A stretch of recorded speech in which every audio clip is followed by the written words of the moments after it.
രാജകുമാരി നോർത്ത് കീർത്തന പുരുഷ സ്വയം സഹായ സംഘത്തിന്റെ 25ാമത് വാർഷികാഘോഷവും കുടുംബസംഗമവും നടന്നു.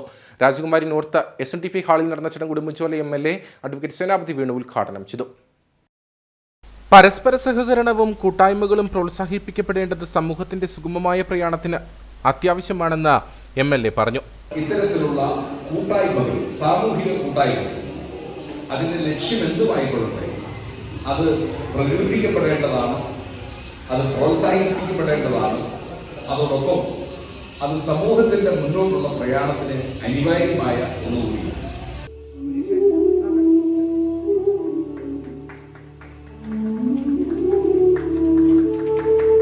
രാജകുമാരി സർവീസ് സഹകരണ bank president boss P Mathew മുഖ്യപ്രഭാഷണം നടത്തി. മുതിർന്ന അംഗങ്ങളെയും വിവിധ മേഖലകളിൽ മികവ് തെളിയിച്ച കലാപ്രതിഭകളെയും വിശിഷ്ട വ്യക്തികളെയും ചടങ്ങിൽ ആദരിച്ചു. സംഘം president PA Mathai, secretary Deepu Bhaskaran, CP George, Srikanth, Girish Kumar തുടങ്ങിയവർ നേതൃത്വം നൽകി.